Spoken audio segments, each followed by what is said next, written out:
एक बार की बात है, किसी गांव के मंदिर में देव शर्मा नाम का एक प्रतिष्ठित साधु रहता था। गांव में सभी उसका सम्मान करते थे। उसे अपने भक्तों से दान में तरह तरह के वस्त्र, उपहार, खाद्य सामग्री और पैसे मिलते थे। उन वस्त्रों को बेचकर साधु ने काफ़ी धन जमा कर लिया था। साधु कभी किसी पर विश्वास नहीं करता था और हमेशा अपने धन की सुरक्षा के लिए चिंतित रहता था। वह अपने धन को एक पोटली में रखता और उसे हमेशा अपने साथ लेकर ही चलता। उसी गांव में एक ठग रहता था। बहुत दिनों से उसकी निगाह साधु के धन पर थी। ठग हमेशा साधु का पीछा किया करता था, लेकिन साधु उस गठरी को कभी भी अपने से अलग नहीं करता। आखिरकार उस ठग ने एक छात्र का वेश धारण किया और साधु के पास गया।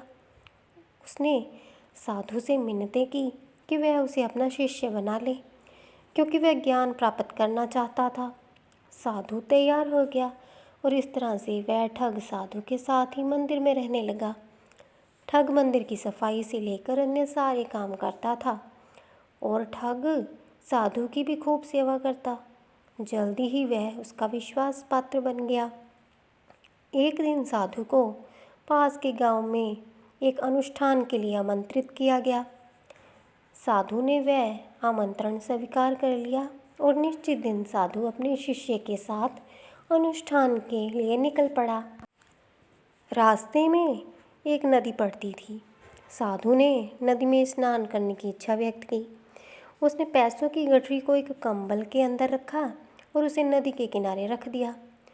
उसने ठग से सामान की रखवाली करने को कहा और खुद नहाने चला गया। ठग को तो कब से इसी पल का इंतज़ार था। जैसे ही साधु नदी में डुबकी लगाने गया, वह रुपयों की गठरी लेकर चंपत हो गया। तो इसका मतलब ये हुआ कि किसी अजनबी की चिकनी चुपड़ी बातों में आकर ही उस पर विश्वास नहीं करना चाहिए। मुंह में राम बगल में छुरी रखने वाले लोगों की इस दुनिया में कोई कमी नहीं है। इनसे हमेशा बच के रहें।